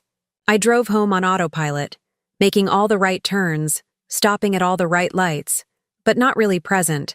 My mind was replaying every Tuesday and Thursday for the past 2 years. Every client meeting, every busy afternoon, every time Richard came home late smelling like cologne I didn't buy him. When we pulled into our driveway at 2847 Maple Drive, the brick house with the manicured lawn that I maintained, the mortgage I helped pay with my freelance design work, I noticed Richard's car wasn't there yet. Good. I needed time to think. Can we eat the cake? Emily asked quietly. Of course, baby. I managed a smile I didn't feel. Let's all have cake. Inside, I set the containers on the kitchen counter next to the gas stove where I'd cooked that morning. The granite countertop was the same beige it had always been, the cabinets the same white, but everything felt different now. Foreign. Like I was seeing my own kitchen for the first time. Jacob cut 3 slices of chocolate cake while I stood there, staring at the containers of food that Richard would never eat. That's when I saw it. Richard's car pulled into the driveway. I heard his keys in the door. He walked in with that same easy smile he'd had for 14 years, loosening his tie, completely unaware that his entire world was about to change. Hey, you're home early, he said, kissing my cheek like he always did. How was your day? I looked at him. This man I'd loved since I was 28 years old. This man I'd built a life with. This man I'd sacrificed for, and realized I didn't know him at all. "Richard," I said calmly, "who were those people you had lunch with today?" His face went pale. Just for a second. Just a flicker, but I saw it. "What people?" "I ate at my desk. Had a working lunch." I walked to my purse and pulled out my phone, opened it to show him the photo Jacob had texted me from the car. The silver SUV. The license plate visible this time because my smart son had zoomed in. Colorado tags, 7XKM449. "Try again," I said. The silence that followed was the loudest sound I'd ever heard. Then Richard's phone buzzed on the counter where he'd left it. A text message lit up the screen, visible from where I stood. "Miss you already. The kids had so much fun today. See you Thursday, M." I picked up his phone. He didn't stop me. He just stood there frozen, watching as I opened the message thread. Months of messages. Years of messages. Photos of children I didn't recognize. A woman's face appearing again and again. Messages signed, "I love you." Plans for dinners, for weekends, for holidays. A whole life. A whole secret life. I scrolled to a message from 3 weeks ago and read it out loud. "Your mom said Linda will never find out. We're safe. Love you." My mother-in-law knew. Patricia knew. I looked up at Richard, and for the first time in our marriage, I didn't recognize the man standing in front of me. "How long?" I asked. He opened his mouth, closed it, opened it again. "Linda, I can explain." "How long?" 7 years. The number hit me like a physical blow. 7 years. Almost half our marriage. All of Emily's childhood. Most of Jacob's teenage years. I walked to the counter and grabbed my car keys. "Where are you going?" Richard's voice had an edge of panic now. "I'm taking the kids to my sister's. When I come back, I want you gone." "Linda, please, we need to talk about this." "No." I turned to face him one last time. "We really don't." I called for Jacob and Emily. They came immediately, reading the tension in the air. As we walked to the car, I glanced back at the house, our house, the home I'd worked so hard to make perfect, and realized it had been built on lies. But I also realized something else. I was done being the wife who didn't ask questions. Done being the woman who made herself small to keep everyone else comfortable. Richard wanted to have 2 families? Fine. Now he was about to lose both. I just didn't know yet how much worse it was going to get. Because that night, when I finally checked our joint bank account on my phone while lying in my sister's guest room, I discovered something that made the affair look almost forgivable by comparison. Richard had been transferring $3,200 every single month to an account I'd never seen before, for 84 consecutive months. I did the math in my head, my hands shaking as I held the phone. $268,800. $250,000. Gone. Drained from our shared life to fund his secret one. And the most recent transfer? It had gone through yesterday morning, hours before I'd shown up at his office with warm containers of rosemary chicken and a homemade chocolate cake. I didn't sleep that night at my sister's house. How could I? Every time I closed my eyes, I saw that silver SUV driving away. I saw Richard's pale face when I showed him the license plate. I saw the number $268,800 burning behind my eyelids like a neon sign. At 6 a.m., I left Diana's guest room and went to the kitchen. My sister was already awake, pouring coffee. She'd been my rock since I'd called her crying the night before, saying only, "I need somewhere to stay. I can't explain yet." Now I could explain. Now I had numbers. "He's been transferring $3,200 every month for 7 years, I said without preamble. "That's $268,800, Diana. $250,000 gone." My sister's hand froze on the coffee pot. "To who?" "I don't know yet, but I'm going to find out." I spent the next 3 days in a fog of investigation. I called my bank and requested every statement for the past 7 years. I went through Richard's laptop, the one he kept at home, the one he thought was secure because he'd set a password. The password was Emily's birthday. It took me 30 seconds to guess. What I found made me physically sick. Email after email to someone named Melissa Costa. Travel confirmations, hotel reservations, restaurant receipts, and photos. Hundreds of photos of Richard with a dark-haired woman and 2 children. A boy who looked about 9. A girl, maybe 6 or 7. Brandon and Sophia. Their names appeared in birthday cards scanned and saved in a folder labeled Tax Documents 2019, as if hiding them in plain sight made them less real. But the worst discovery came on day 4. I was going through Richard's desk drawer at home. He still hadn't come back, staying at his mother's house according to the single text he'd sent, when I found a stack of bank statements for an account I'd never seen. An account at a different bank entirely. The statements went back to January 2017. Every month, like clockwork, $3,200 deposited, and handwritten notes in the margins in Richard's familiar scrawl. Rent, $2,100. Utilities, $300. Groceries, $400. MISC, $400. He'd been budgeting for his other family while I freelanced 60-hour weeks to cover our mortgage. I photographed everything. Every statement, every receipt, every email. I didn't know what I was going to do with the evidence yet, but I knew I needed it. That's when my phone rang. Patricia, my mother-in-law. I stared at her name on the screen for 3 rings before answering. Linda. Her voice was cold, formal. We need to talk. I don't think we do, Patricia. Richard is my son. You're destroying him over a misunderstanding. A misunderstanding? My voice rose despite my effort to stay calm. He has 2 children I didn't know about. He's drained almost $300,000 from our accounts. What part of that is a misunderstanding? Silence. Then, men have needs, Linda. If you'd been more attentive, more feminine, perhaps this wouldn't have happened. The words hit like a slap. More feminine. As if wearing lipstick and shorter skirts would have stopped my husband from maintaining a second family for 7 years. Patricia, I said slowly, I saw the message. The one Melissa sent Richard. The one that said, "Your mom said Linda will never find out." I heard her sharp intake of breath. You knew, I continued.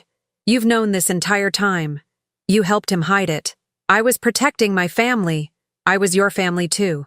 For 14 years, I was your family. You were never enough for him, Linda. Melissa understands him in ways you never could. I hung up. My hands were shaking so badly I dropped the phone. She knew. She'd known and helped him. Covered for him. Probably babysat those children while lying to my face at Christmas dinners. I called my friend Rachel, the only person I trusted besides Diana. Rachel was a paralegal. She'd know what to do. You need a lawyer, she said immediately after I explained. And a private investigator. I know someone who specializes in this. Infidelity cases, hidden assets. He's expensive, but he's worth it. How expensive? $800 retainer, then $150 an hour. I thought about my secret savings, the money Richard didn't know about. For 8 years, I'd been setting aside small amounts from my freelance work, $50 here, $200 there, into an account at a different bank. Money for emergencies, money for the kids' college, money that was mine. I'd accumulated $47,300. Set up the meeting, I told Rachel. 2 days later, I sat in a cramped office across from a man named Victor Chen. He was maybe 50, with gray hair and sharp eyes that seemed to see right through me. I handed him the flash drive with all the evidence I'd gathered. I need to know everything, I said. Who she is, where they live, how deep this goes. Victor plugged in the drive and started scrolling. His expression didn't change, but after 5 minutes he looked up at me. Mrs. Hayes, this is very thorough documentation. You've done half my job already. He paused. But I should warn you. If you want me to dig, I'm going to find things you might not want to know. Find everything, I said. I'm done living in the dark. He promised results in 72 hours. Those 3 days were the longest of my life. I moved through my routine like a ghost. I picked up Jacob and Emily from school. I made dinners they barely touched. I pretended everything was fine while my world crumbled in slow motion. Richard tried to call 12 times. I didn't answer. He sent texts. Please, we need to talk. I'm sorry. I love you. Think about the kids. Think about the kids. The hypocrisy made me want to scream. On the 3rd day, Victor called. I have your report. Can you come to my office? I was there in 20 minutes. The manila folder he handed me was thick. Too thick. Melissa Costa, age 38, Victor began. Works as an administrative assistant at a medical supply company. Lives at 2847 Cherry Creek Boulevard, apartment 7B. I went numb. 2847. Yes, same street number as your house. Probably not a coincidence. Some kind of sick joke or fantasy he was playing out. The address made my stomach turn. He'd replicated our life. Down to the street number. Victor continued. The apartment was purchased 3 years ago with a down payment of $35,000. Co-signed by, he glanced at the document, Patricia Hayes, my mother-in-law. She hadn't just known. She'd financed it. There's more, Victor said grimly. Richard registered the boy, Brandon, as his legitimate son using falsified documents. Birth certificate lists him as father. That's a federal crime. Fraud. Forgery. If you wanted to press charges, I want copies of everything. Victor slid a second folder across the desk. Already prepared. I also took the liberty of documenting Richard's work calendar. The client meetings? There's no record of them in his company's system. He's been lying to his employer, too. A plan began forming in my mind. Cold, calculated. Nothing like the woman I'd been 2 weeks ago. Victor, if someone were to anonymously report document fraud to an employer's HR department, what would happen? He smiled slowly. That someone would be doing their civic duty, and the employee in question would likely face immediate termination. I left his office with 2 folders that would change everything. That night, Richard finally showed up at the house. I'd been waiting. Richard stood in our living room looking like a stranger.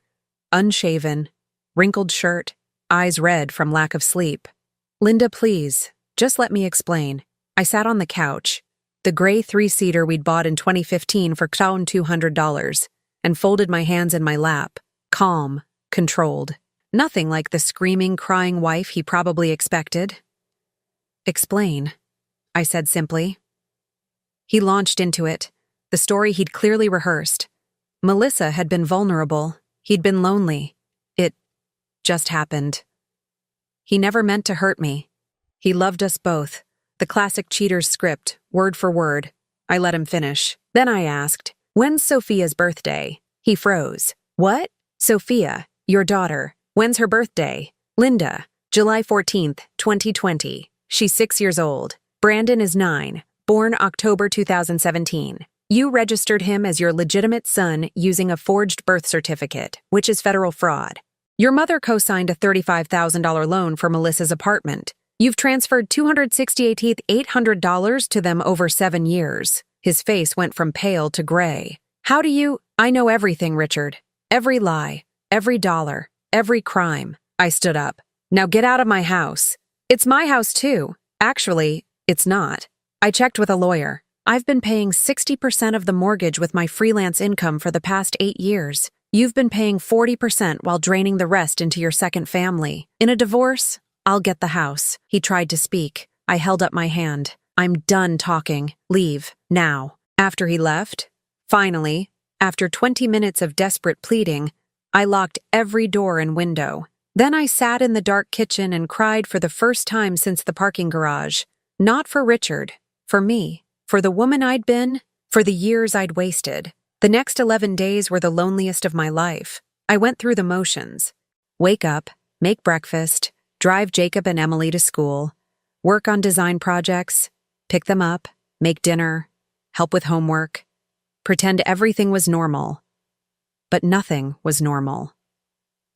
Jacob stopped talking to me, not in anger, in fear, like he didn't know what to say, how to fix it. He'd lock himself in his room for hours, emerging only for meals he barely touched. Emily regressed. She started sleeping with the lights on, started asking if I was going to leave too. Never, I told her, holding her tight. I'm never leaving you. But I was leaving them in a different way. I was becoming someone else, someone colder, someone calculating. Every night after they went to bed, I reviewed Victor's reports. I organized files. I photographed documents. I built a case like a prosecutor preparing for trial. I also did something else. I transferred all $47,300 from my secret account to a new bank. A bank where Richard had no history, no access, no connections. Then I called every credit card company and canceled our joint cards. Richard discovered it 3 days later when his card was declined at the grocery store. He called me, furious. "What the hell did you do?"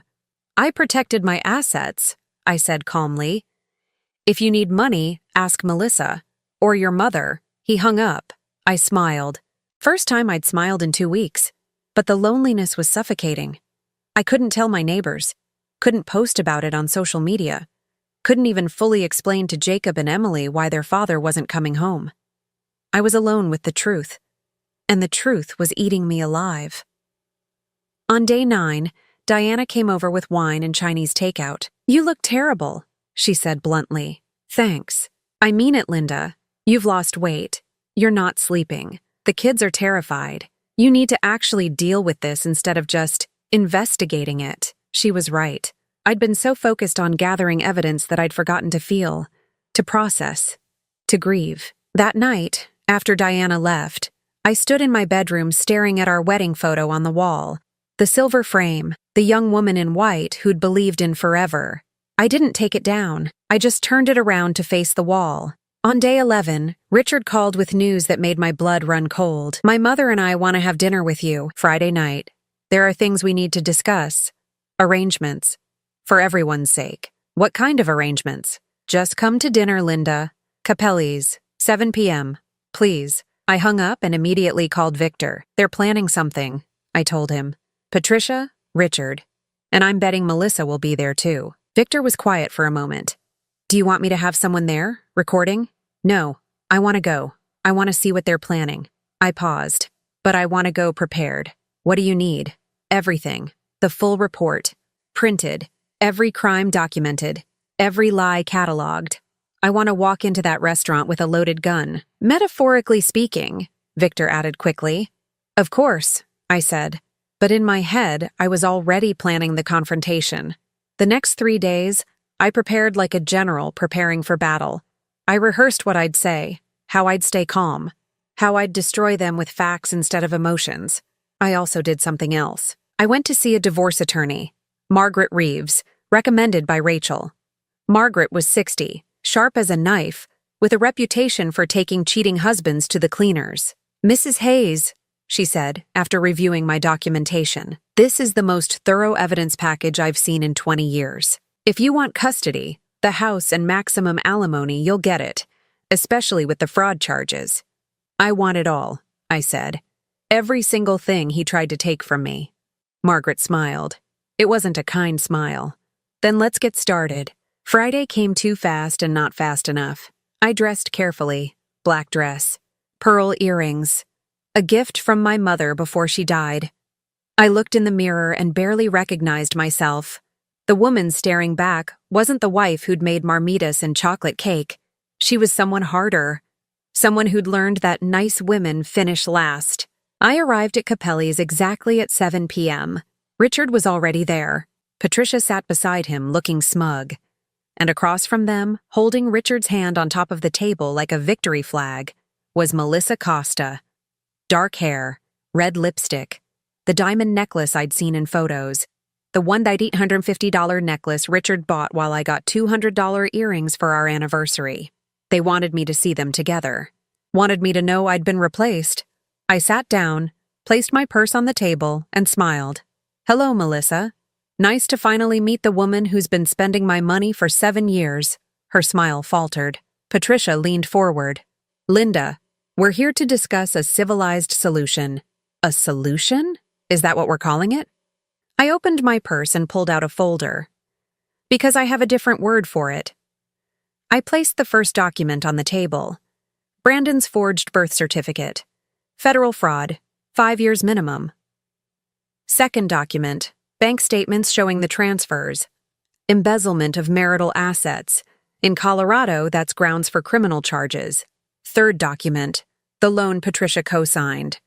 Conspiracy to commit fraud. You're not just a witness, Patricia. You're an accomplice. I looked at Melissa. "And you? You knowingly received funds from a married man while he supported 2 households. That's called alienation of affection. I can sue you personally for damages." The table went silent. Richard found his voice first. "Linda, You're being irrational. No, Richard, for the first time in 14 years, I'm being completely rational. I stood up. You wanted to discuss arrangements? Here's mine. I'm filing for divorce Monday morning. I'm seeking full custody, the house, and maximum alimony. And unless you agree to every single term, I'm sending this. I tapped the folder. To your company's HR department and the district attorney's office. Melissa's hand slipped away from Richard's. You wouldn't, Patricia hissed. Try me. I walked out of that restaurant with my head high and my hands steady. I didn't look back. But in my car, alone in the dark parking lot, I finally let myself shake, let myself feel the weight of what I'd just done. I'd declared war on my own family, and there was no going back. Monday morning, I did 3 things before 9 a.m. First, I filed for divorce. Margaret had the papers ready. We walked into the courthouse together, and I signed my name on the petition without hesitation. My hand didn't even shake. Second, I opened a new checking account at a different bank across town, transferred every dollar from our joint savings, $1,200, all that remained after Richard's years of theft. Legally mine since I could prove I'd deposited 80% of it. Third, I sent an email, anonymous, untraceable, to the HR department of Rocky Mountain Insurance, Richard's employer of 12 years. Subject line, Employee Fraud Documentation. I attached everything, the forged birth certificate, bank statements showing transfers during work hours, evidence that Richard's client meetings didn't exist in company records, calendar discrepancies, falsified expense reports where he'd claimed business dinners that were actually family meals with Melissa. I hit send at 8:47 a.m. By 10:30 a.m., Richard called. I didn't answer. By 11:15 a.m., he called again, then again at 11:22, at 11:35, at 11:40. I turned off my phone. At 2 p.m., Diana texted me.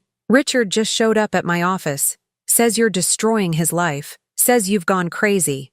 I told him to leave or I'd call security. I texted back, thank you. Then I went to pick up Jacob and Emily from school like nothing had happened. That evening, while making dinner, pasta with marinara sauce, Emily's favorite, my phone rang. Unknown number. I answered. Mrs. Hayes? A woman's voice. Professional. Cold. This is Jennifer Wu from Rocky Mountain Insurance. I'm calling to inform you that your husband has been placed on immediate administrative leave pending an internal investigation. We received documentation today regarding potential fraud and misuse of company resources. I stirred the pasta slowly. I see. We'll be conducting a full audit of his accounts and activities. If the allegations are substantiated, his employment will be terminated. Thank you for letting me know. I hung up, felt nothing. No guilt, no satisfaction, just empty. Richard called 17 times that night. I blocked his number, but at 11 p.m. someone pounded on the front door. Hard enough to wake the kids. I looked through the peephole. Richard, face red, eyes wild. I didn't open the door. Linda, he shouted. Linda, open this door. You can't do this to me. That's my job. That's how I support my family. Which family? I called through the door. You have 2, remember? This isn't funny. They're going to fire me. Do you understand what you've done? I reported federal fraud. That's what I did. Jacob appeared at the top of the stairs in his pajamas. Mom, go back to bed, sweetheart. Everything's fine. But his eyes were wide, scared. He'd never heard his father like this. Richard kept pounding. I'll lose everything. The house payment, the car, health insurance, all of it. Maybe you should have thought about that before you spent $268,800 on your girlfriend. He stopped pounding. I heard him breathing hard on the other side of the door. I'm calling the police, I said calmly. You're trespassing and disturbing the peace. You have 30 seconds to leave. He left. But I didn't sleep that night. Neither did Jacob. I heard him crying in his room at 2 a.m. When I went to check on him, he was sitting on his bed, staring at his phone. He texted me, Jacob said quietly. Dad, he said you're trying to destroy our family, that you're lying about everything. I sat down beside him. Do you think I'm lying? Jacob was quiet for a long time. Then, I saw that woman, at his office. I saw those kids. He looked at me with eyes too old for 14. Why did he do it, Mom? I don't know, baby. I really don't know. Are you going to take him back? The question surprised me. No, never. Good. Jacob leaned against my shoulder. I'm glad you're fighting back. I'm glad you're not just taking it. Something in my chest cracked open. This boy, my son, was proud of me for standing up, for not being the doormat wife who accepted everything with a smile. I love you, I whispered. I love you too, Mom. Wednesday morning, Victor called with news. Richard was officially terminated this morning. Rocky Mountain completed their investigation. They found over $8,300 in fraudulent expense reports. He's facing potential criminal charges from the company, separate from everything else. I sat down. It was real. I'd actually done it. There's more, Victor continued. Melissa called Richard's phone 47 times yesterday. He hasn't answered. My source says she showed up at Patricia's house, where Richard's staying, and they had a screaming match in the driveway. Neighbors called the cops. What were they fighting about? Money. Melissa's rent is due. She expected Richard to pay it like he always does. But he has no income now. Karma. Swift and brutal. Patricia tried to wire her $2,000, Victor added. But apparently her bank flagged it as suspicious. Too much activity on her account. She's already down $35,000 from that co-signed loan. She can't afford to keep funding Richard's other family. I smiled. Actually smiled. One more thing, Victor said. I did some digging on Melissa. She has warrants in Texas. Unpaid parking tickets escalated to a bench warrant. If she leaves Colorado, she could be arrested. How does Richard not know this? Because he never asked. He saw a pretty face and stopped thinking. That night, Margaret called with an update on the divorce. Richard's lawyer contacted me. He wants to negotiate. He's willing to give you custody, the house, and monthly support of $4,100, but only if you drop the threat of criminal charges. No. Linda, that's a generous offer. He committed crimes, Margaret. Federal fraud, forgery, embezzlement. He doesn't get to negotiate his way out of consequences. Silence. Then, you're right. What do you want to counteroffer? Custody, the house, the $4,100 monthly. And he has to make a formal confession about the fraud. Written, notarized. If he ever tries to reduce support or fight custody, I send that confession to the DA. That's aggressive? That's fair. Margaret laughed. Actually laughed. I'll send the terms. Friday afternoon, while I was working on a design project, my doorbell rang. Flower delivery guy. Holding a sad bouquet of wilted roses. Cheap ones. Price tag still attached. $19.99. Delivery for Linda Hayes. Card was declined 3 times, but the customer said you'd pay cash on delivery. I read the card attached. Forgive me, I love you. R. The man who'd spent $1,850 on a diamond necklace for his mistress was now sending me $20 roses he couldn't afford. I handed the bouquet back. Tell the customer that dead flowers don't fix dead marriages. The delivery guy blinked, then nodded slowly. Ma'am, between you and me? He paid the delivery fee in quarters. Had to count them out. Took 5 minutes. I closed the door, sat on my couch, and finally, I laughed. Not a bitter laugh, not a sad laugh, a real one. Richard was broke, jobless, living with his mother, abandoned by his mistress, and reduced to buying me gas station roses with pocket change. The man who'd had everything, 2 families, 2 homes, 2 lives, now had nothing. And I had my kids, my house, my freedom, my dignity. I'd won. But the war wasn't over yet. Because that night, Patricia left a voicemail that sent ice through my veins. You think you've won, Linda, but Richard is still my son, and I will do everything to make sure he gets what he deserves. You're going to regret this. Patricia's voicemail played in my head all weekend. You're going to regret this? Monday morning, I found out what she meant. Margaret called at 8 a.m. Linda, Richard filed an emergency motion. He's claiming you're mentally unstable, says you've been making irrational financial decisions and threatening him. He wants a psych evaluation before custody is finalized. My blood went cold. Based on what evidence? Patricia signed an affidavit. Says you've been erratic, vengeful, and potentially dangerous to the children. I sat down hard. They were using my strength against me, twisting my fight for justice into proof of insanity. What do we do? We prove you're completely sane. I'm scheduling a psychiatric evaluation with Dr. Morrison. She specializes in these cases. She'll confirm you're mentally sound. But Linda. Margaret paused. You need to stay calm. No more confrontations. No more dramatic gestures. They're watching everything. Too late. Because that evening, Richard and Patricia showed up at my house. Together. I opened the door. They didn't wait for an invitation. They walked right in. We need to talk, Patricia announced. All of us, including the children. Absolutely not. Jacob, Emily, Patricia called up the stairs. They came down slowly. Jacob's face was guarded. Emily clutched her stuffed rabbit. Patricia sat on my couch like she owned it. Richard stood behind her, looking haggard, unshaven, defeated. Your mother, Patricia began, addressing the kids, is trying to destroy your father's life. She's told lies to his employer. She's stolen money. She's breaking apart this family. Jacob's jaw tightened. That's not true, I said evenly. I reported crimes. That's not lying. Patricia ignored me. Richard made mistakes, yes, but families forgive. Families stay together. Your mother is choosing revenge over reconciliation. Stop. Jacob's voice cut through the room. Everyone turned to look at him. Just stop, Grandma. My son stood up, fists clenched at his sides. I was there. I saw Dad leaving with that woman and those kids. I saw Mom crying in the car. I heard Dad lying for weeks about where he was. Richard stepped forward. Son, you don't understand. I understand perfectly. Jacob's voice shook. You had another family. You spent our money on them. You lied to us every single day. Jacob, I hate you.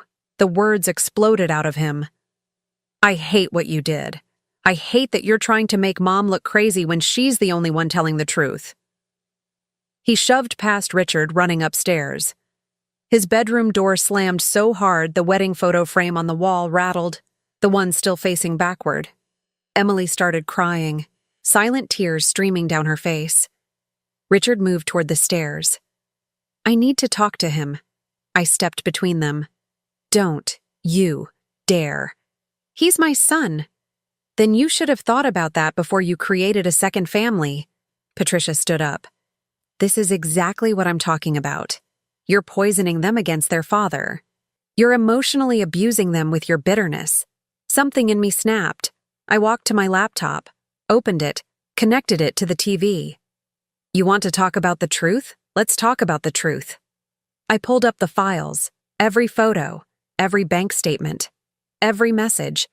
The first image filled the 65-inch screen. Richard and Melissa on a beach, Cancun, February 2021, when he'd told me he was at an insurance convention. Second image, Brandon's birth certificate, Richard's signature clear as day. Father, Richard Hayes. Third image, bank statements. $3,200 transferred every month for 84 months. $268,800 highlighted in yellow. Patricia's face went pale.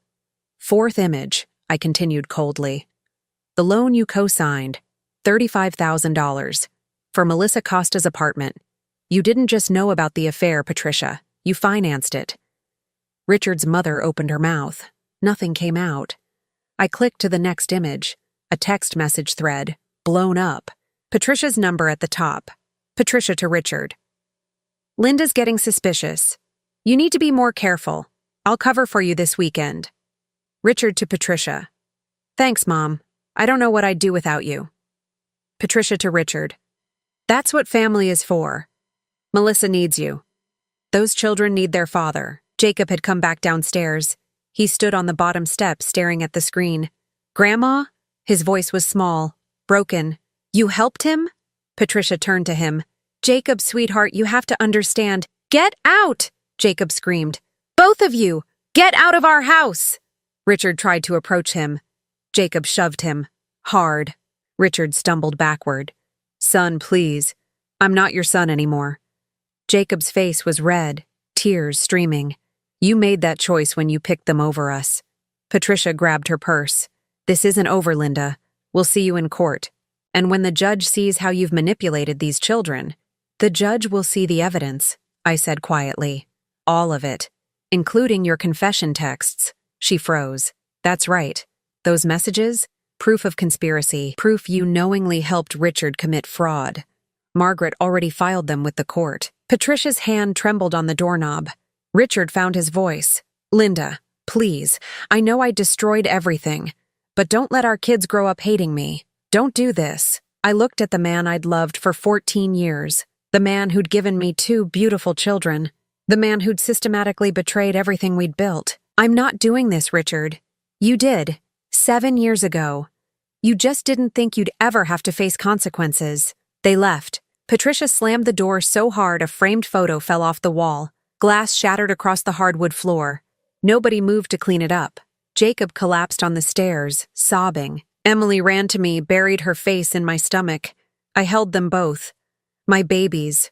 My reasons for fighting. It's going to be okay, I whispered. I promise. It's going to be okay. But even as I said it, I wondered if it was true. The custody hearing happened 3 weeks later. I walked into that courtroom with Margaret by my side, Dr. Morrison's psychiatric evaluation in hand. Completely mentally sound, rational, protective mother responding appropriately to extreme betrayal. Richard sat across the aisle with his lawyer, Patricia beside him, both looking smaller somehow, diminished. The judge reviewed everything: the fraud, the forged documents, the $268,800, Patricia's co-signed loan, the conspiracy texts. It took 40 minutes. I'm granting Mrs. Hayes full physical custody, Judge Brennan announced. Mr. Hayes will have supervised visitation only, pending completion of a parenting course and individual therapy. Child support is set at $4,100 per month. Richard's face crumbled. Furthermore, the judge continued, I'm referring the document fraud to the district attorney's office. Mrs. Hayes, you're free to pursue civil charges against all parties involved. Patricia made a sound like a wounded animal. We won, but winning felt hollow. That night I got a call from Victor. Linda, you need to hear this. Melissa Costa left Colorado 3 days ago. Drove to Arizona with both kids. Turns out she had a boyfriend there the whole time. Met him on a dating app 6 months ago. I sat down slowly. Richard doesn't know? Not yet. But there's more. The boyfriend posted on Instagram. Melissa's in the photo. 4 months pregnant. The timeline didn't add up. She'd left Richard a month ago. It's not Richard's, I said. Definitely not. I thought about calling Richard, warning him. Then I remembered everything and put my phone down. He'd find out eventually. 2 days later, Patricia called. Not threatening this time. Desperate. That woman took everything. The rent money I sent her, $2,000. She cashed it and disappeared. I can't reach her. Richard can't reach her. Those children. Her voice broke. Brandon and Sophia. They're gone. I'm sorry, I said. And meant it. Those kids were innocent. I lost $35,000. I lost my savings. I lost my son's respect. And for what? For a con artist who was playing all of us. I didn't respond. I'm sorry, Linda, Patricia whispered. For everything. I thought I was protecting family, but I destroyed it instead. She hung up. I stared at my phone for a long time. 3 months passed. Jacob started therapy. Dr. Chen, a specialist in family trauma. Twice a week. Emily stopped having nightmares. Started talking again. Drew pictures of our little family. Her, me, Jacob. Never Richard. I sold the house. Too many memories. We moved to a smaller place across town. 2 bedrooms. Cozy. Ours. Richard got a job at a call center. $18 an hour. Barely enough to cover child support and his mother's basement rent. He asked to see the kids. I said yes. Supervised visits at a family center. Once a week. Jacob went reluctantly. Sat in silence for the first 3 sessions. Then slowly started talking. Not forgiveness. Just communication. Emily refused for 2 months. Then asked, "Can I see Daddy? Just to tell him I'm okay?" We went together. Richard cried when he saw her, apologized. Over and over, Emily listened, then said, "I love you, Daddy, but I'm mad at you. Really, really mad. I know, baby, I know." She didn't hug him, but she didn't run away either. Progress. Small. Painful. Real. One evening, 6 months after everything, my doorbell rang. Richard stood on my porch, thin, gray, aged a decade. Can we talk?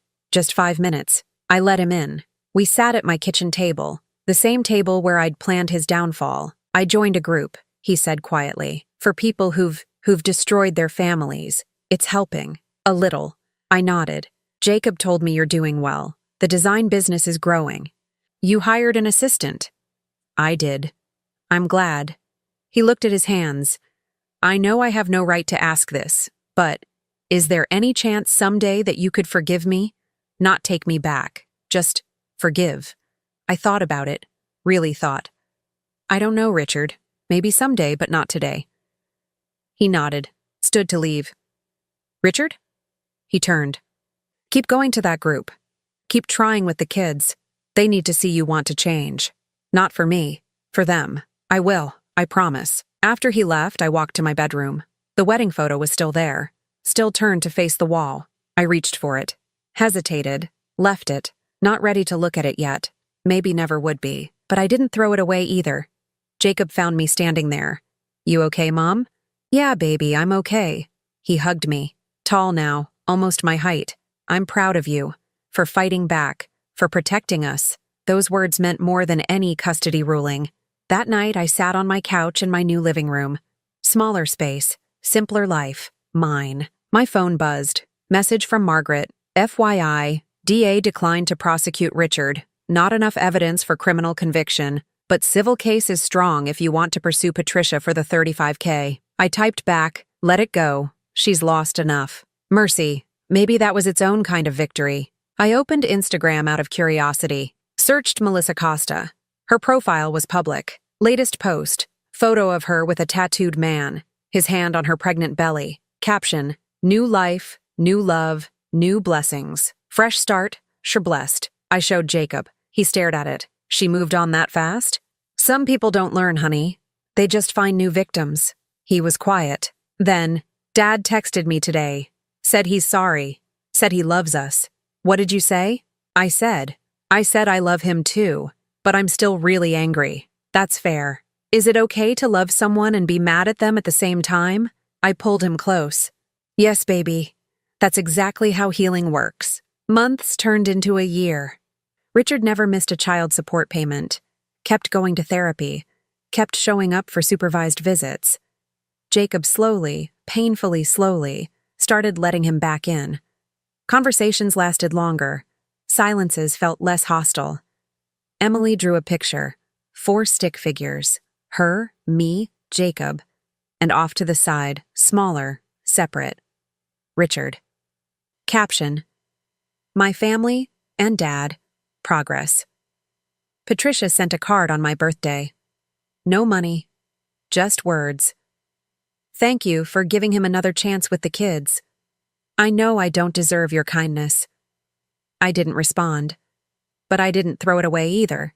Sometimes, late at night, I wonder what would have happened if I'd never gone to that office, never seen that silver SUV, never asked questions.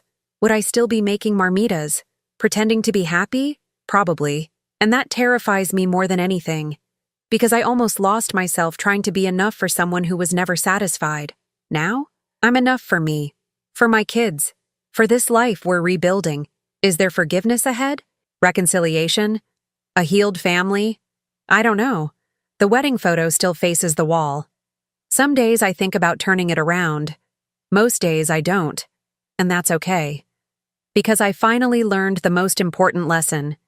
You can't fix people who don't want to be fixed. You can only save yourself. And sometimes, just sometimes, that's enough. What would you do in Linda's place? Would you forgive Richard eventually? Or keep the distance forever? Comment below. I read every response. Have your own story of family betrayal and fighting back. Send it to us. Your voice matters. Which moment shocked you most? The security guard pointing to his family, Patricia financing the apartment, Melissa getting pregnant by someone else. Let me know in the comments. See you in the next story.